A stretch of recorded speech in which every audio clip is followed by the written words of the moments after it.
स्वागत है आपका अपने YouTube channel Skies preparation hub पर। आज हम लोग जो इंडियन हिस्ट्री पढ़ रहे हैं, इंडियन हिस्ट्री में हम लोग एंशियंट हिस्ट्री में जो पाषाण काल का इतिहास पढ़ रहे हैं। और ये पाषाण काल का जो इतिहास है, यह किसी भी देश के किसी भी प्रतियोगिता परीक्षा के लिए ये एक कंप्लीट हिस्ट्री है। और इसमें आपको 226 क्वेश्चन पेपर जो ऑल इंडिया में अलग अलग जो एग्ज़ाम्स हुए हैं उसमें हिस्ट्री से 226 जो क्वेश्चन पेपर शामिल किए गए हैं इसमें।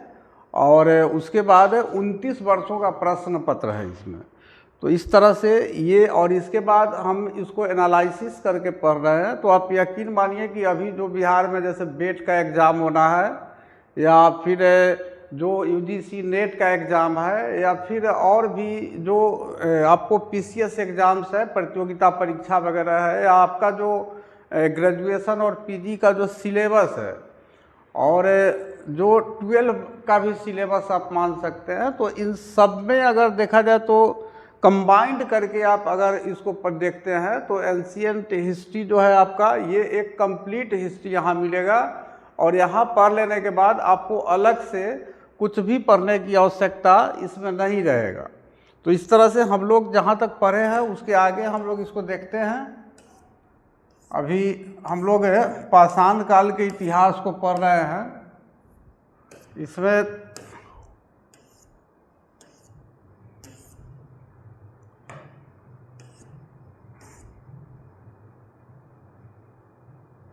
इसको हम लोग देख लिए हैं। और उसके बाद देखिए, ये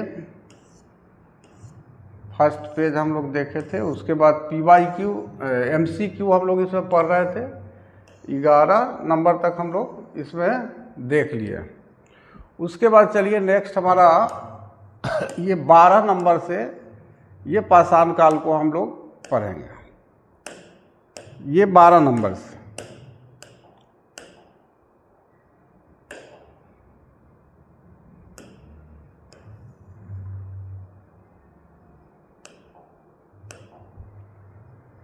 ये 12वां प्रश्न है कि भारतीय उपमहाद्वीप में कृषि के प्राचीनतम साक्ष्य प्राप्त हुए हैं।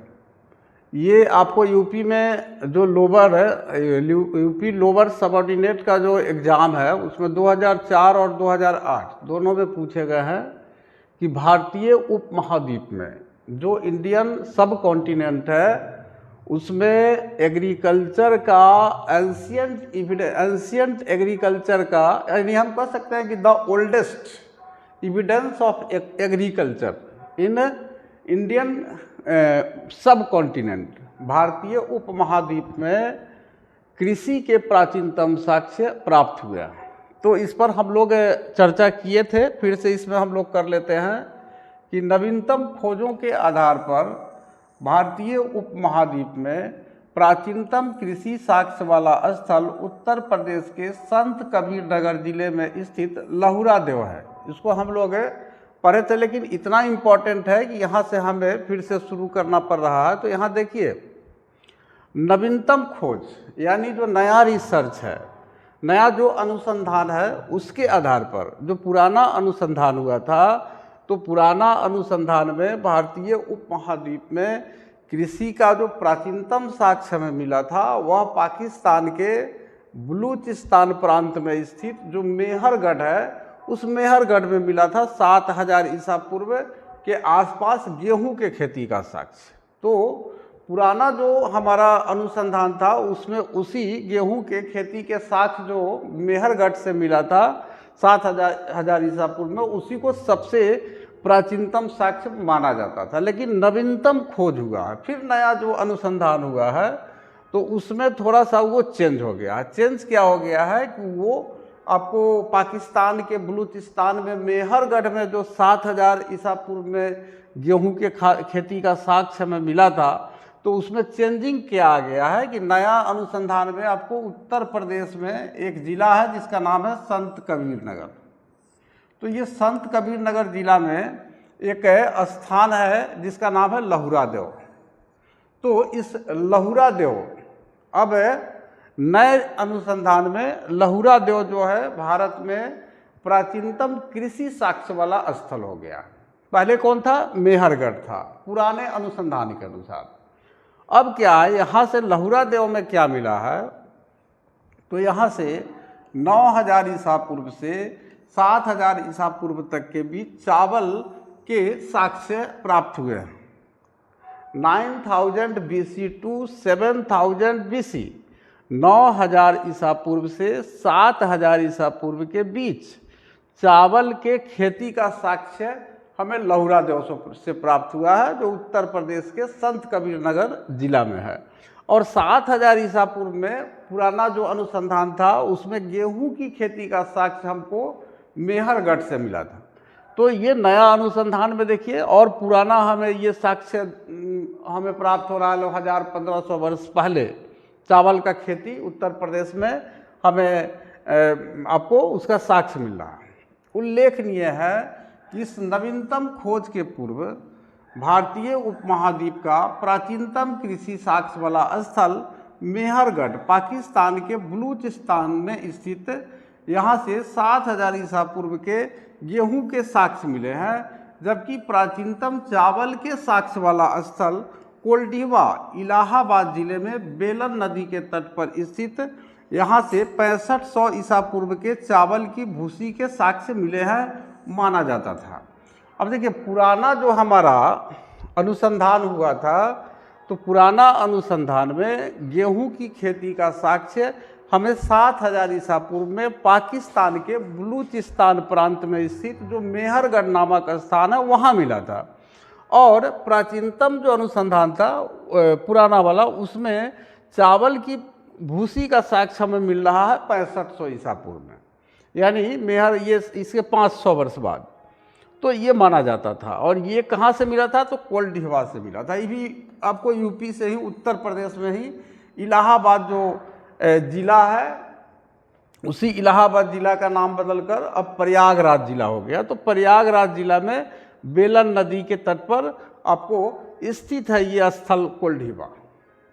तो आप देखिए कि प्राचीनतम साक्ष्य में गेहूं का मेहरगढ़ से 7000 ईसा पूर्व में प्राचीनतम अनुसंधान के अनुसार, पुराना अनुसंधान के अनुसार, और चावल का साक्ष्य आपको 6500 ईसा पूर्व में आपको कहाँ पर ये मिला है? ये कोल्डिवा में मिला है।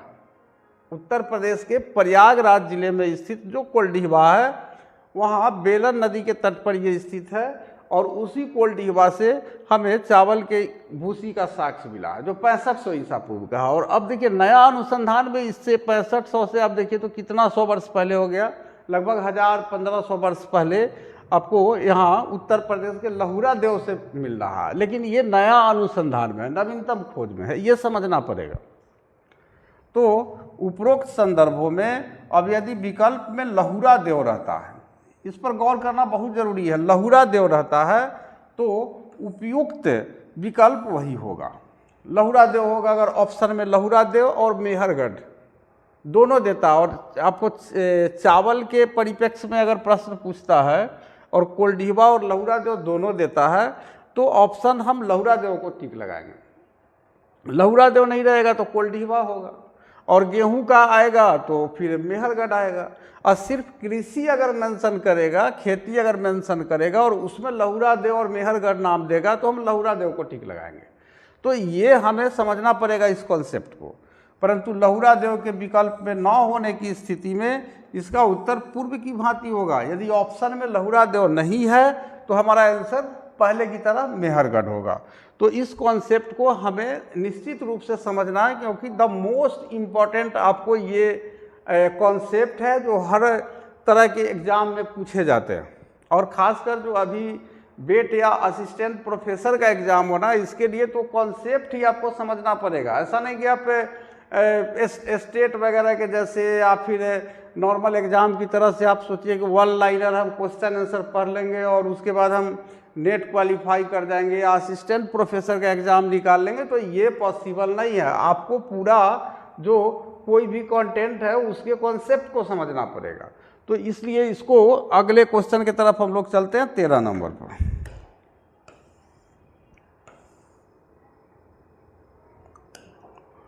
भारतीय उपमहाद्वीप में कृषि के प्राचीनतम साक्ष्य प्राप्त हुए हैं। अब देखिए यहाँ पर कोल्डिहवा और मेहरगढ़ दोनों दे रहा है, तो यहाँ पर अगर लहुरा देव रहता तो हम लहुरा देव को टिक लगाते, और पहले ही क्लियर हो गया तो मेहरगढ़ से।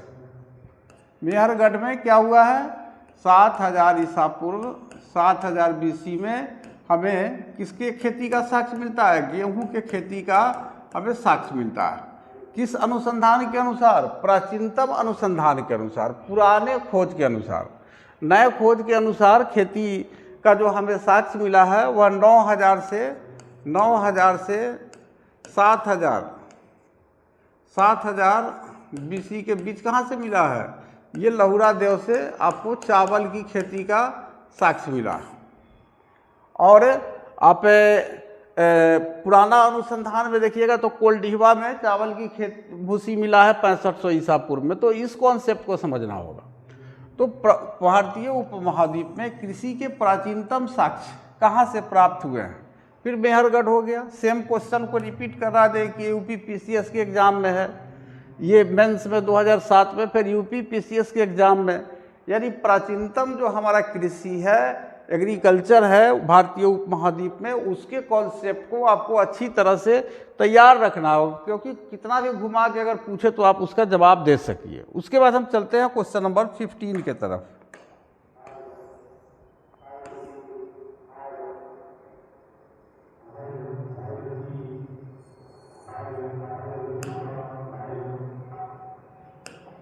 नवपाषाण युग में भारतीय उपमहाद्वीप के उत्तर पश्चिमी क्षेत्र में निम्नलिखित में से किस स्थान पर कृषि के अभ्युदय के प्रारंभिक प्रमाण प्राप्त हुए हैं।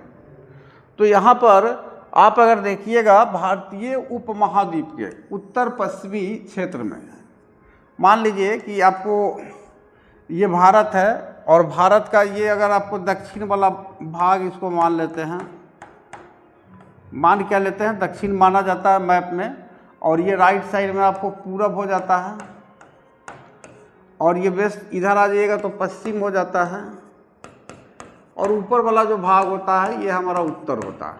तो उत्तर पश्चिम का मतलब है कि ये वाला भाग।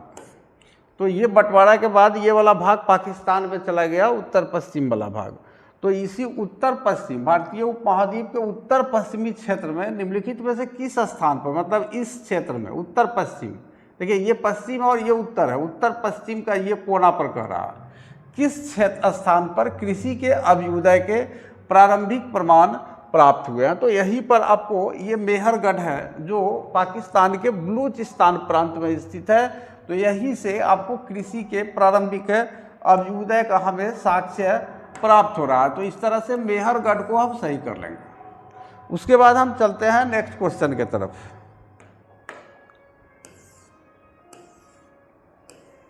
क्वेश्चन नंबर 16 को देखिए।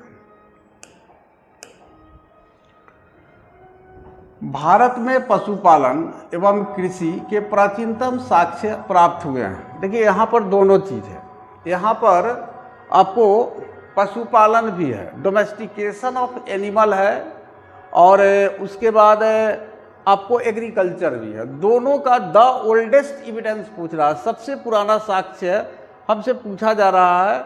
तो इसमें अगर देखा जाए तो पशुपालन का सबसे पुराना जो हमें साक्ष्य है वह आपको कहाँ से मिला था, वो अगर देखा जाए तो मध्य प्रदेश में आपको नर्मदा जो रिवर वैली है वहाँ पर जो आप स्थल देख रहे थे, ताम्र पाषाणकालीन जो एक हम लोग स्थल देखे थे, उस स्थल का नाम आपको याद रखना होगा।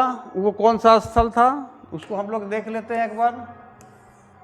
उसको रिवाइज करने से आपका बिल्कुल क्या होता है कि ये क्लियर हो जाता है। तो यहाँ से अगर देखिएगा तो पशुपालन का हमें साक्ष्य कहाँ से मिला था, देखिए इस पेज पर होगा। देखिए पशुपालन का जो हमें साक्ष्य है ये मध्य प्रदेश में आदमगढ़ से मिला था। आदमगढ़, ये आप निश्चित रूप से याद रखिएगा, ये आदमगढ़ जो है ये मध्य पाषाण काल के अंतिम चरण में पशुपालन का साक्ष्य प्राप्त होने लगता है। मतलब जो मेसोलिथिक एज है, जो मध्य पाषाण काल है, उसके लास्ट फेज में जा कर के आपको जो मानव है वह पशुओं को पालतू बनाना शुरू कर दिया था, मतलब प्रारंभ होने का साक्ष्य हमें मिलता है। और कहाँ से मिलता है? ये आदमगढ़, मध्य प्रदेश में के होशंगाबाद जिले में स्थित है आदमगढ़। और एक स्थल है जो राजस्थान के भीलवाड़ा डिस्ट्रिक्ट में है, और ये स्थल जो है उसका नाम है बागोर। तो इस तरह से आदमगढ़ और बागोर ये दोनों पशुपालन, प्राचीनतम जो भारत का पशुपालन का साक्ष्य प्राप्त हुआ है वह आदमगढ़ और बागोर से प्राप्त हुआ है। आदमगढ़ कहाँ है? मध्य प्रदेश के होशंगाबाद जिले में है। और बागोर कहाँ है? तो राजस्थान के भीलवाड़ा जिले में है। तो हमें ये इतना आपको याद रखना है, आदमगढ़ और बागोर। अब देखते हैं कि हमारा जो ऑप्शन था उसमें आदमगढ़ और बागोर है कि नहीं। अगर आदमगढ़ और बागोर नहीं होगा तो फिर वो हमारा ऑप्शन गलत हो जाएगा। देखिए यहाँ पर, देखिए यहाँ भारत में पशुपालन एवं कृषि के प्राचीनतम साक्ष्य प्राप्त हुए हैं। तो कृषि का अगर प्राचीनतम साक्ष्य, देखिए पशुपालन का अगर देखा जाए तो हमने यहाँ देखा कि पशुपालन का जो प्राचीनतम साक्ष्य है वह हमें कहाँ से मिला था?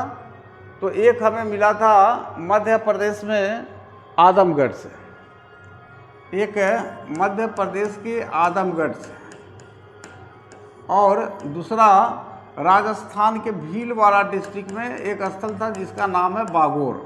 तो ये दो स्थल है, एक मध्य प्रदेश में है और एक राजस्थान में है। और यहाँ से सबसे पुराने पशुपालन का साक्ष्य में प्राप्त होता है।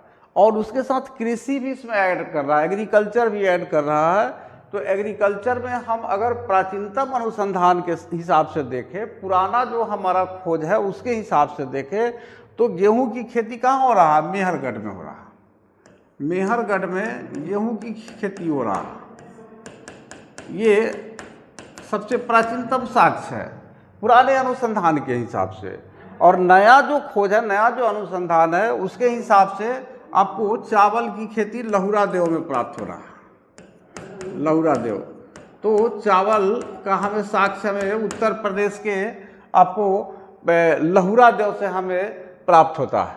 संत कबीर नगर जिला है वो उत्तर प्रदेश में, और उसी संत कबीर नगर जिले में एक स्थान है जिसका नाम है लहुरा देव। लेकिन ये नया अनुसंधान में है, ये कन्फर्म रहना, 9000 से 7000 BC में ये मिला है, ये बीच का है। ऊपर हम लोग पिछले क्वेश्चन में भी चर्चा किए थे। और ये गेहूं वाला जो साग था ये 7000 BC का है।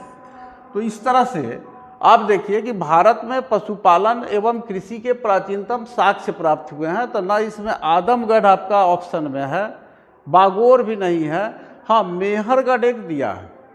लेकिन यहाँ पर क्वेश्चन में पशुपालन एवं कृषि दोनों को ऐड कर दिया है।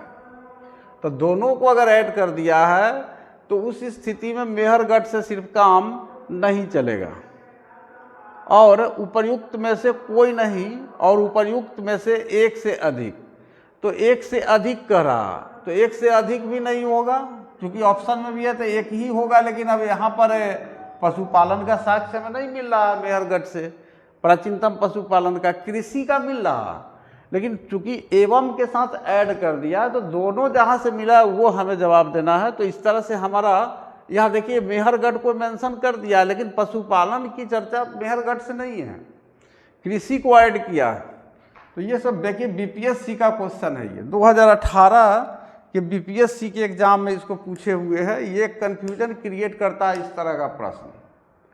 कृषि और पशुपालन दोनों तो है नहीं, लेकिन फिर भी यहाँ मेहरगढ़ को ये सही कर रहा। तो मेहरगढ़ से चूँकि कृषि का साक्ष्य मिल रहा है तब उसके हिसाब से उसको अपना ऐड कर दिया। लेकिन अगर देखा जाए तो एक्यूरेट जो क्वेश्चन का प्रारूप होना चाहिए तो आंसर के हिसाब से वो थोड़ा सा चेंज होना चाहिए। उसके बाद देखिए क्वेश्चन नंबर 17 के तरफ हम लोग देखते हैं। ये बीपीएससी में क्वेश्चन पूछा है। उसके बाद देखिए नेक्स्ट क्वेश्चन हमारा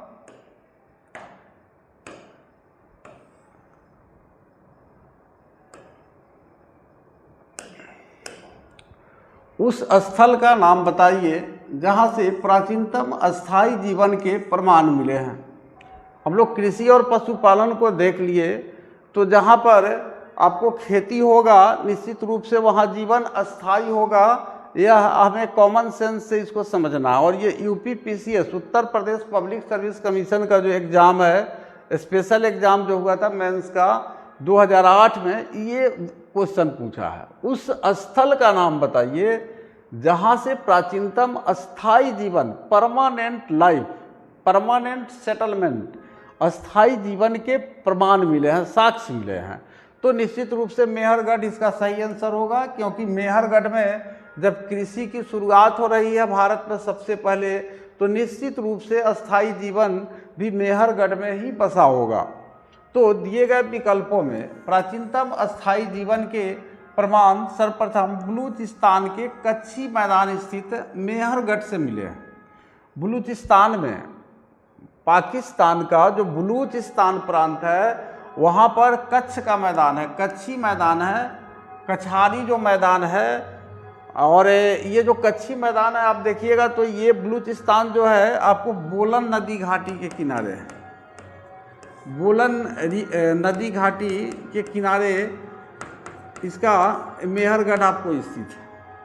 आप बेलन नदी घाटी नहीं, बेलन नदी घाटी अगर देखिएगा तो प्रयागराज जिला, उत्तर प्रदेश का जो प्रयागराज, प्रतापगढ़ और मिर्ज़ापुर 3 जिला से होकर के बेलन नदी घाटी बहती है। और ये जो बोलन नदी घाटी है, ये बेलन और बोलन में कन्फ्यूजन होता है। तो बोलन नदी घाटी का जो कच्छी मैदान है उसी मैदान में मेहर स्थित है। और वहीं पर 7000 ईसा पूर्व में, जिसकी प्रमाणिक तिथि 7वीं सहस्राब्दी ईसा पूर्व या 7000 ईसा पूर्व है। जबकि किली गुल मोहम्मद ऑप्शन दिया है, किली गुल मोहम्मद, ये भी आपको कहाँ पर स्थित है किली गुल मोहम्मद, तो ये भी आपको पाकिस्तान में ही स्थित है। और ये आपको देखिएगा तो ये क्रमशः में दे रहा है 4000 ईसा पूर्व इसका टाइम पीरियड है। किली गुल मोहम्मद जो देख रहे हैं पाकिस्तान का, तो इस किली गुल मोहम्मद में भी अस्थाई जीवन हमें दिखाई दे रहा है, लेकिन यह अस्थाई जीवन 4000 ईसा पूर्व में दिखाई दे रहा है, मेहरगढ़ से 3000 साल बाद दिखाई दे रहा है किली गुल मोहम्मद में। तो आप देखिए कि हमसे तो सबसे प्राचीनतम पूछ रहा है, सबसे पुराना, तो इसलिए हमारा मेहरगढ़ आंसर है। कालीबंगा में भी मिल रहा है, कालीबंगा की प्राचीनतम तिथि क्रम सही है इसका 3500 ईसा पूर्व, यानी किली गुल मोहम्मद के 500 वर्ष के बाद आप देखिएगा तो कालीबंगा जो राजस्थान के में स्थित है, कालीबंगा जिसका अर्थ होता है काले रंग की चूड़ियाँ, इसको हम लोग विस्तार से सिंधु घाटी सभ्यता के इतिहास में पढ़ेंगे।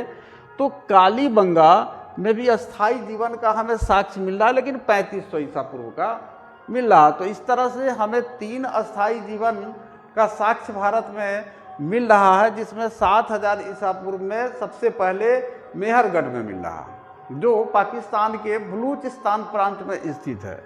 उसके 3000 साल बाद 4000 ईसा पूर्व में किली गुल मोहम्मद में प्राचीनतम अस्थाई जीवन का साक्ष्य मिल रहा। उसके बाद 3500 ईसा पूर्व में कालीबंगा में अस्थाई जीवन का साक्ष्य मिल रहा है। तो इसमें अगर प्राचीनतम अस्थाई, द ओल्डेस्ट परमानेंट सेटलमेंट कहिए या परमानेंट लाइफ कहिए, तो द ओल्डेस्ट अगर पूछेगा तो उसमें मेहरगढ़ आपका आंसर हो जाएगा। तो मेहरगढ़ हमारा करेक्ट आंसर हुआ। उसके बाद हम चलते हैं क्वेश्चन नंबर 18 के तरफ।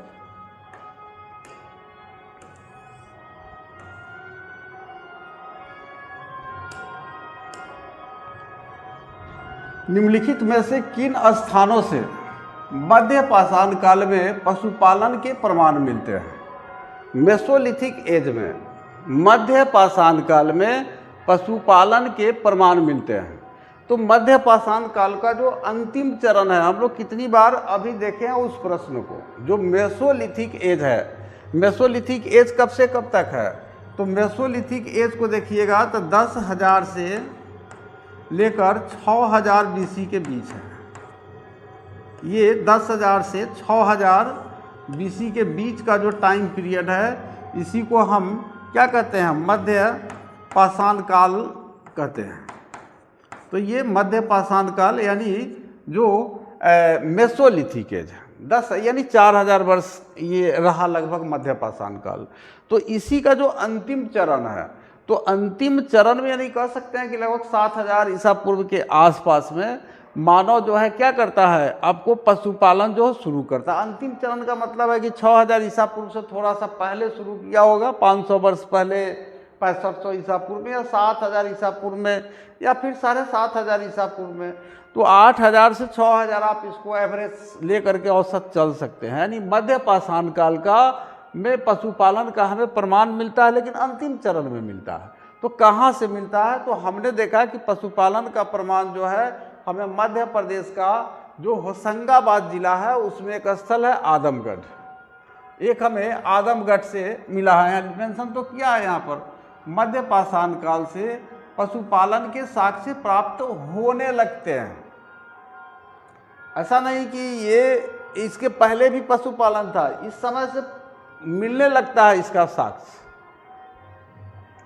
प्रारंभिक में देखे थे हम लोग प्राचीनतम साक्ष्य में, तो पशुपालन के जो प्रारंभिक साक्ष्य है ये मध्य प्रदेश में होशंगाबाद, मध्य प्रदेश में एक जिला है होशंगाबाद, तो इसी के निकट एक स्थल है आदमगढ़, ये पूरा स्थल है। और राजस्थान में आप देखिएगा तो भीलवाड़ा डिस्ट्रिक्ट में स्थित है बागोर। तो इसी दोनों स्थल से हमें मध्य पाषाण काल के ये दोनों स्थल है, बागोर भी और कौन दूसरा, ये आदमगढ़ भी, ये दोनों मध्य पाषाण काल से संबंधित स्थल है। और इस दोनों जगह हमें पशुपालन का प्रमाण मिलता है। तो इसमें चूंकि होशंगाबाद नहीं दिया ऑप्शन में, तो बागोर इसका सही आंसर हो जाएगा। उसके बाद हम लोग चलते हैं नेक्स्ट क्वेश्चन 19 नंबर के तरफ। निम्नलिखित में से किसको चालकोलिथिक युग भी कहा जाता है? तो चालकोलिथिक का मतलब ही होता है, ये तो एक चालकोलिथिक का मीनिंग होता है ताम्र पाषाण युग। तो चालकोलिथिक युग कहिए या फिर ताम्र पाषाण युग कहिए, दोनों एक ही बात है। तो ये बीपीएससी में क्वेश्चन पूछा है 2000 में, 2000 में 44th जो बीपीएससी हुआ था उसमें इस प्रश्न को पूछा था। देखिए चालकोलिथिक युग, और उसी को ताम्र पाषाण युग भी कहा जाता है। तो ताम्र पाषाण युग को चालकोलिथिक युग भी कहा जाता है। इस क्वेश्चन में बहुत ज़्यादा कॉन्सेप्ट नहीं है। उसके बाद नेक्स्ट क्वेश्चन की तरफ हम लोग चलते हैं 20 नंबर।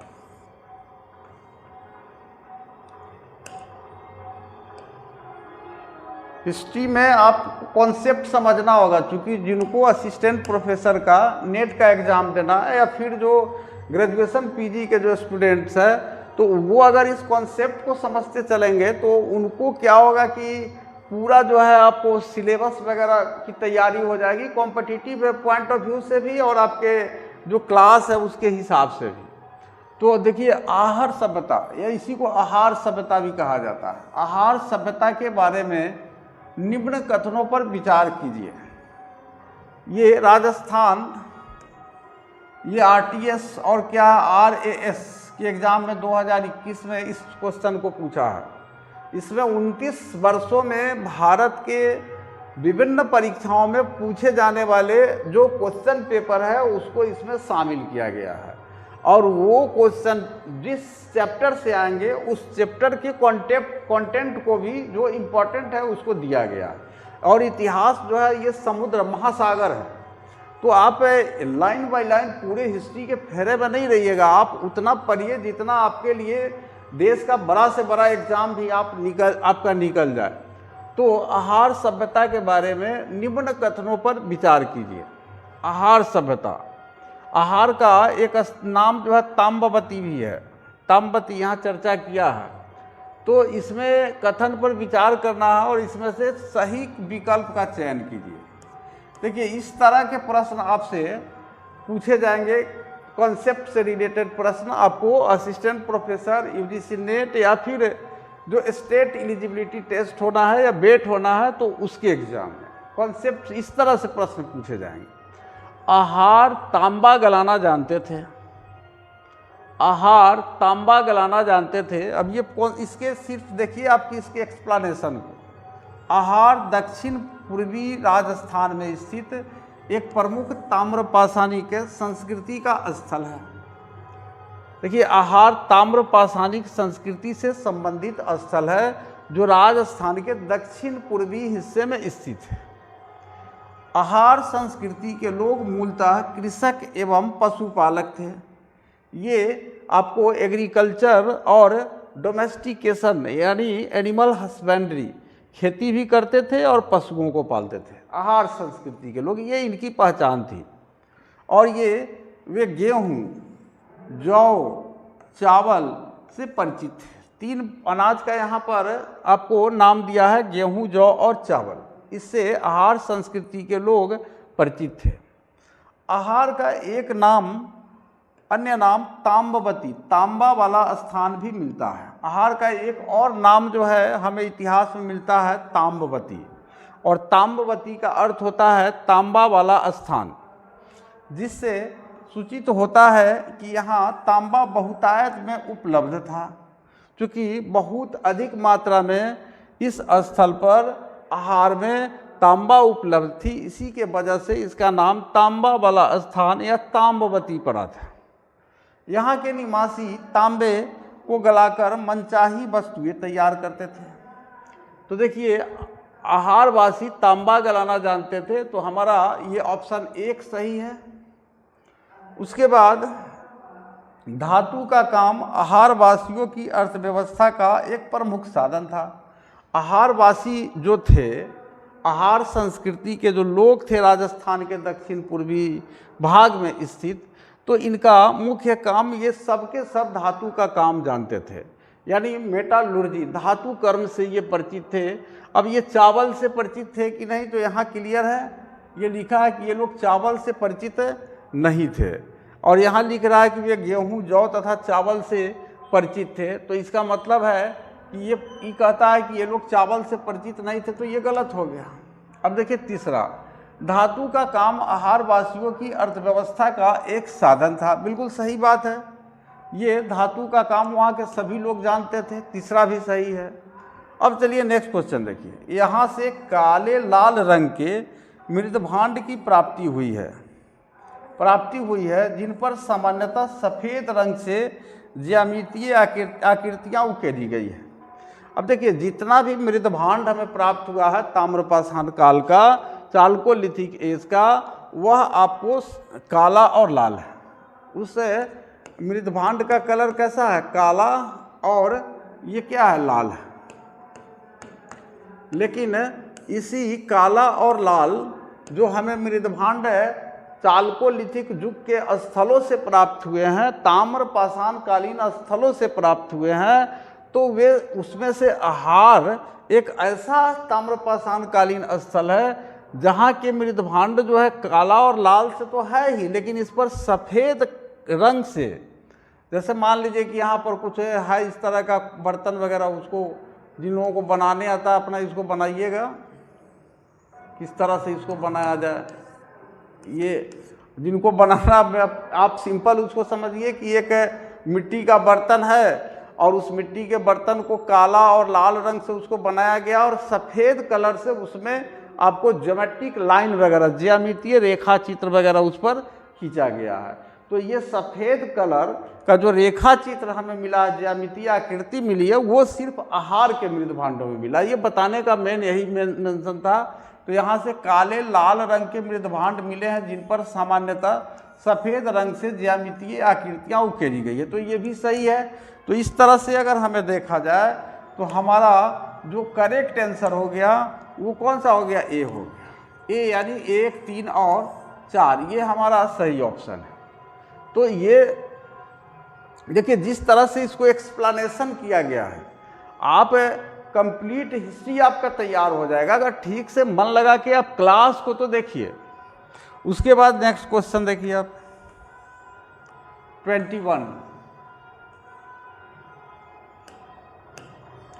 निम्न में से किस एक पुरा स्थल से पाषाण संस्कृति से लेकर हड़प्पा सभ्यता तक के सांस्कृतिक अवशेष प्राप्त हुए हैं? तो इसमें मेहरगढ़ का नाम आएगा।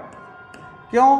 तो ये बलूचिस्तान पाकिस्तान में स्थित है, और ये पूरा स्थल मेहरगढ़ है। यहाँ आप देखिएगा तो 7000 ईसा पूर्व की बात हो रही है।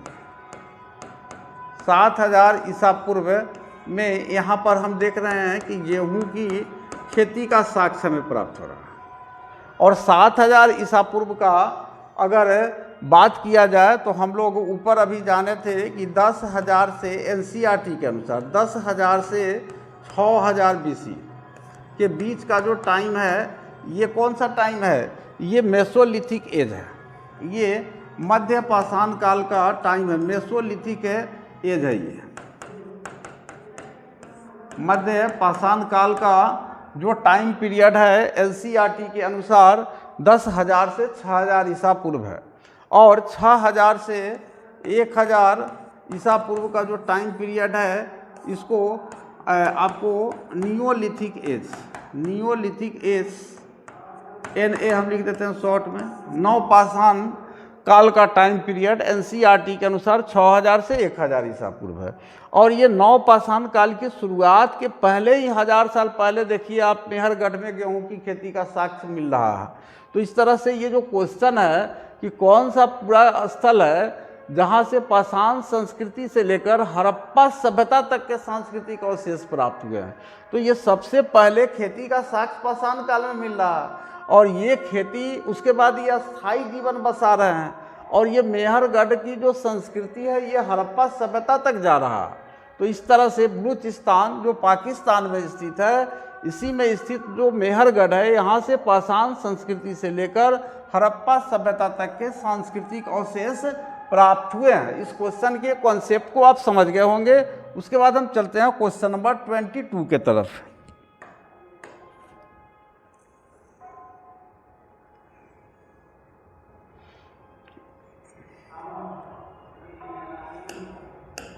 नर्मदा टोली का उत्खनन किसने किया था? ये वन लाइनर क्वेश्चन है। इसमें इस तरह के प्रश्नों को आपको याद करना पड़ेगा, दूसरा कोई उपाय नहीं है। तो ये नर्मदा टोली जो है कहाँ स्थित है? मध्य प्रदेश में स्थित है।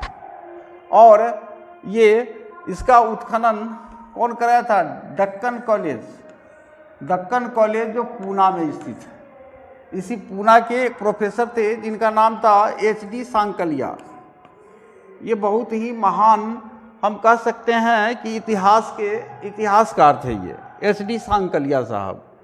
तो मध्य प्रदेश का जो नर्मदा टोली है, इसका उत्खनन दक्कन कॉलेज पूना के प्रोफेसर HD सांकलिया ने कराया था।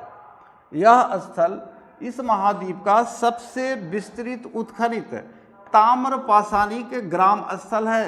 याद रखना है, ये सबसे अधिक क्षेत्र में फैला हुआ चालकोलिथिक विलेज है। ये जो ताम्रपाषाण काल है, जिसमें से हम एक सभ्यता जो दक्षिण पूर्वी राजस्थान में आहार संस्कृति हमें मिला था, तो वो भी ताम्रपाषाणी का आपको स्थल है। लेकिन जो सबसे बड़ा इस पूरे महाद्वीप में अगर देखिएगा तो सबसे विस्तृत क्षेत्र में फैला हुआ अगर ताम्रपाषाणी कोई ग्राम है तो उसका नाम है नर्मदा टोली। और इस सबसे बड़े ताम्रपाषाण कालिक जो ग्राम नर्मदा टोली है जो मध्य प्रदेश में स्थित है, इसको HD सांकलिया साहब वो जो दक्कन कॉलेज पूना के प्रोफेसर से इन्होंने उत्खनन करवाया था। और इसकी तिथि जो है ईसा पूर्व 1600 से 1300 के मध्य निर्धारित की गई है। देखिए हम लोग आगे पढ़ेंगे ऋग्वैदिक काल का इतिहास 1500 ईसा पूर्व से, और उसके देखिए 100 वर्ष पहले 1600 ईसा पूर्व में ही आप देखिएगा तो आपको ये ताम्रपाषाण कालीन जो संस्कृति है हमें मिल रहा है। तो ये जो कॉन्सेप्ट एक सभ्यता का अंत होता है, दूसरे सभ्यता की जो शुरुआत होती है, तो उसके बॉर्डर लाइन का ये टाइम इसको आप देख सकते हैं। देखिए इंडस वैली सिविलाइजेशन, सिंधु घाटी सभ्यता समाप्त हो रही है। वो 1700 ईसा पूर्व या 1750 जो NCERT मानता है तो उसके हिसाब से समाप्त हो रही है। और 1500 ईसा पूर्व में ऋग्वैदिक काल का इतिहास हम लोग पढ़ेंगे। और उसके 100 वर्ष पहले ये आपको नर्मदा टोली ताम्रपाषाण कालिक स्थल है। तो इस तरह के कॉन्सेप्ट को समझना हमारे लिए ज़रूरी होता है, क्योंकि कॉन्सेप्ट जब समझ लेते हैं तो इससे रिलेटेड कोई भी क्वेश्चन पूछता है तो अनुमान लगाना हमारे लिए बहुत ही आसान हो जाता है। उसके बाद हम चलते हैं क्वेश्चन नंबर 23 के तरफ।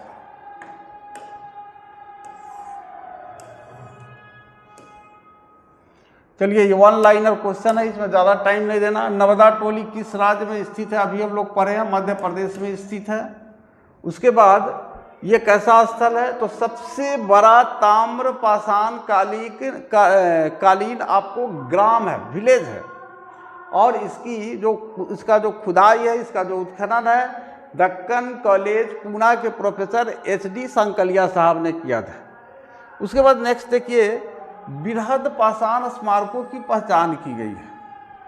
इसको हम कह सकते हैं, एक होता है माइक्रोलिथ्स, जिसमें सूक्ष्म पाषाण यानी पत्थर के छोटे छोटे टुकड़े, और बृहद पाषाण या महापाषाण, बृहद पाषाण या इसी को हम महापाषाण भी कहेंगे।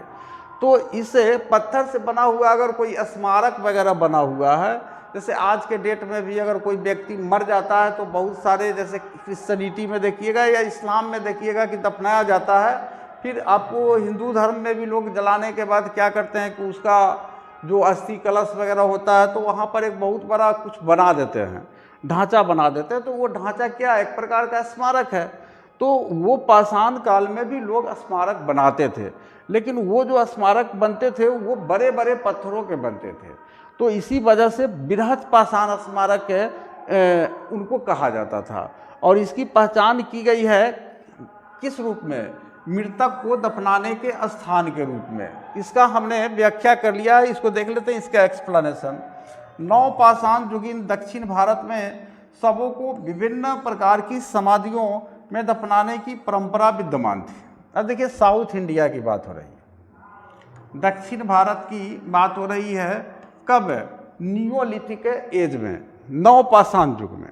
और वहाँ पर जो शव होते थे, शव यानी जो मृतक होते थे, जो व्यक्ति मर जाता था उसी को शव बोलते हैं। तो वहाँ पर नवपाषाण काल में दक्षिण भारत में शव को विभिन्न प्रकार की समाधि में दफनाने की परंपरा विद्यमान थी।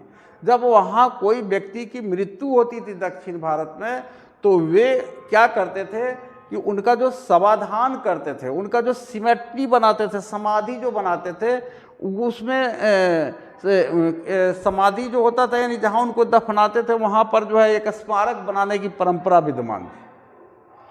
इन समाधियों को जो विशाल पाषाण खंडों से निर्मित है। अब ये जो समाधि बनते थे ये बड़े बड़े पाषाण खंड से, पत्थर के टुकड़ों से बने होते थे। बृहद पाषाण या इसी को हम मेगालिथ के नाम से इसे जाना जाता है। इसी को हम बृहद पाषाण या मेगालिथ के नाम से भी जानते हैं। अब इनके विभिन्न प्रकार है इस समाधि का। ये मृतक के शव के ऊपर, कब्र के ऊपर जो समाधियां बनाई जाती थी, उन समाधियों को कई नामों से जाना जाता है। तो इसमें नाम है शिष्ट समाधि, ये भी एक प्रकार का समाधि है। उसके बाद आपको पीठ सर्किल, उसके बाद और नाम देखिए कैर्न सर्किल, ये सब समाधि का नाम है जो नवपाषाण कालीन दक्षिण भारत के आपको समाधियों का नाम है। उसके बाद एक समाधि का नाम है डोलमेन, उसके बाद एक समाधि का नाम है अम्ब्रेला स्टोन, उसके बाद एक समाधि का नाम है हुड स्टोन, और उसके बाद कंदराएं, कंदरा को गुफा भी कहा जाता है, मोहिर। तो इस तरह से शिष्ट समाधि, पीठ circle, cairn circle, dolmen, umbrella stone, hood stone, कंदराए, मेहिर, ये सब क्या है? समाधियों के प्रकार है, काइंड्स ऑफ सिमेट्रीज है। तो ऐसे ऐसे समाधियाँ आपको बनाए जाते थे और बड़े बड़े पत्थर के टुकड़ों से बनाए जाते थे, इसीलिए इनको बृहद पाषाण स्मारक के नाम से जाना जाता था। उसके बाद हम चलते हैं नेक्स्ट क्वेश्चन की तरफ।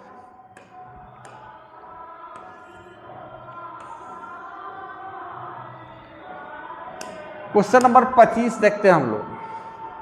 राख का टीला निम्नलिखित किस नवपाषाणिक स्थल से संबंधित है? देखिए, नियोलिथिक साइट्स के बारे में बोल रहा है। राख का टीला कौन सा आखिर नवपाषाणिक स्थल है जहाँ से राख का टीला मिला है? राख मतलब लकड़ी या गोबर के उपले वगैरह या गोबर वगैरह के जलने के बाद जो राख प्राप्त होता है उसका एक बड़ा सा ढेर मिला है। तो ये ढेर आपको नवपाषाण काल में का ये ढेर है जब उसकी तिथि याद की गई है तो पता चला है कि ये जो राग का टीला है ये नवपाषाण काल का है।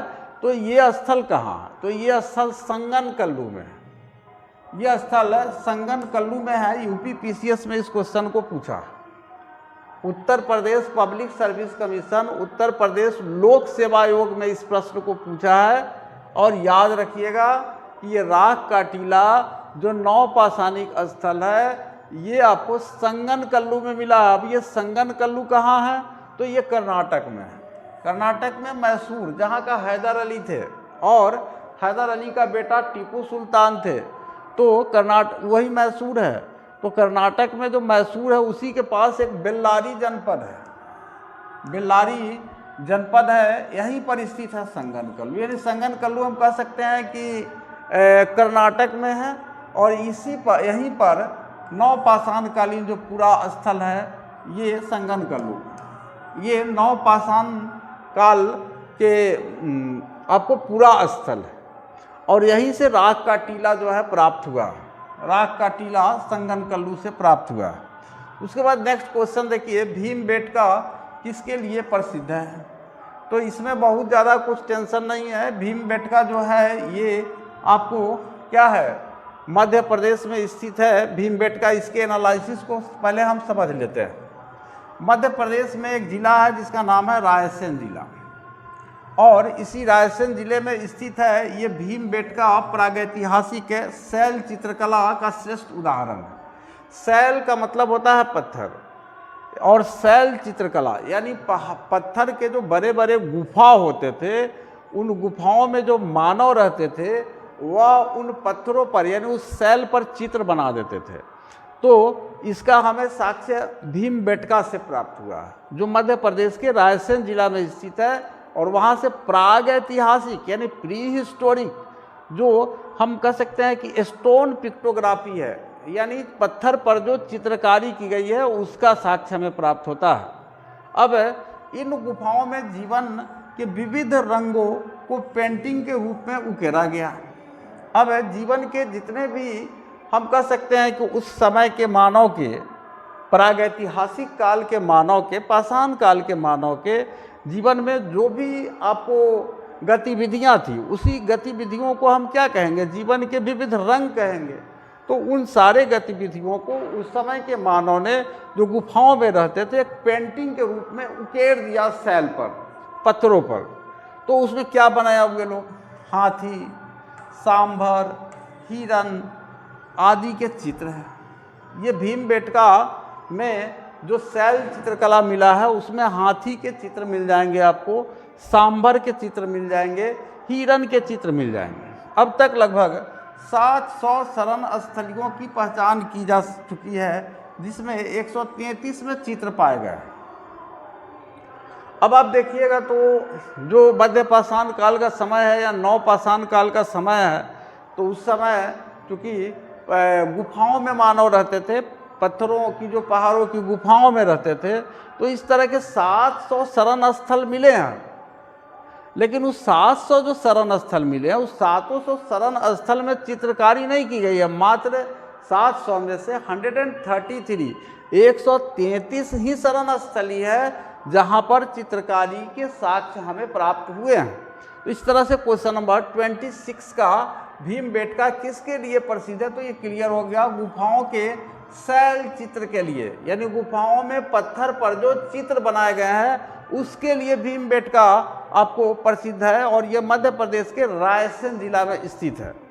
उसके बाद हम चलते हैं नेक्स्ट क्वेश्चन की तरफ। क्वेश्चन नंबर 27 को पढ़ने के बाद हम इसको समाप्त करने देखेंगे। इसको एक लेक्चर और होगा, ये आपका 42 तक है, तो एक लेक्चर और होगा जिसमें ये आपका जो क्वेश्चन है ये फर्स्ट चैप्टर पूरी तरह से कंप्लीट हो जाएगी। आपको इससे बाहर कहीं कुछ रखना नहीं है, क्योंकि इसके कॉन्सेप्ट को समझ लेते हैं। इतिहास समझने की चीज़ है, याद करने की चीज़ नहीं है। निम्न में से कौन सा स्थल प्रागैतिहासिक चित्रकला के लिए प्रसिद्ध है?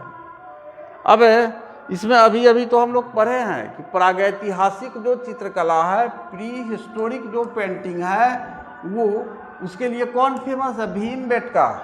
और इस भीमबेटका में आपको शैल चित्रकला, रॉक पेंटिंग्स, शैल चित्रकला या इसी को हम रॉक पेंटिंग्स कहेंगे, तो रॉक पेंटिंग्स के एविडेंस हमें प्राप्त हुए हैं।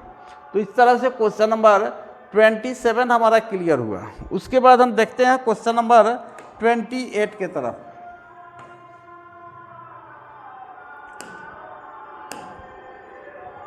भीमबेटका की गुफाएं कहाँ स्थित है, ये अभी हम लोग देखे हैं। यहाँ लिखा है अब्दुल्लागंज रायसेन, ये मध्य प्रदेश में एक रायसेन जिला है। उसी रायसेन जिला में एक स्थान है जिसका नाम है अब्दुल्लागंज, और वहीं पर भीमबेटका की गुफाएं मिली है, जहाँ पर शैल चित्रकला के साक्ष्य मिले हैं, रॉक पेंटिंग्स के एविडेंस मिले हैं। और ये MPPS मध्य प्रदेश लोक सेवा आयोग में 2013 में इस प्रश्न को पूछा है। उसके बाद 29 हम लोग देखते हैं। उसके बाद 30 तक आज पढ़ेंगे। उसके बाद 12 क्वेश्चन अगले लेक्चर में पढ़ेंगे। भारत में किस शिलाश्रय से सर्वाधिक चित्र प्राप्त हुए? क्लियर है, भीमबेटका से। अभी आप देखिए कि 700 शिलाश्रय हमें प्राप्त हुए हैं, और 700 में 133 जो शिलाश्रय है वहीं से हमें चित्रकारी का साक्ष्य मिला है। तो उसमें से अगर देखिएगा तो भीमबेटका है, वहीं पर सर्वाधिक चित्र प्राप्त हुआ, सबसे ज़्यादा रॉक पेंटिंग्स का एविडेंस हमें मिला है। उसके बाद आज का लास्ट क्वेश्चन हम लोग देखते हैं, निम्नलिखित में से किस भारतीय पुरातत्ववेत्ता ने पहली बार भीमबेटका गुफा को देखा और उसके शैल चित्रों के प्रागैतिहासिक महत्व को खोजा? तो इसमें आपको VS वाकनकर साहब का नाम आता है। वाकनकर भी ऐसे भी लिखा हुआ रहता है, ये ध्यान दीजिएगा। VS वाकनकर, इन्होंने ही भीमबेटका गुफा को देखा था पहली बार। प्रोफेसर वाकनकर साहब ने मध्य प्रदेश के रायसेन जिले के अब्दुल्लागंज में स्थित, मध्य प्रदेश के रायसेन जिले के अब्दुल्लागंज में स्थित भीमबेटका की गुफा को प्रोफेसर VS वाकनकर साहब ने सबसे पहली बार देखा था। तो चित्रकला को देखा था, और इसकी खोज इन्होंने 1957 में किया था VS वाकनकर ने। यूनेस्को ने भीमबेटका शैल चित्रों को विश्व विरासत सूची में सम्मिलित किया।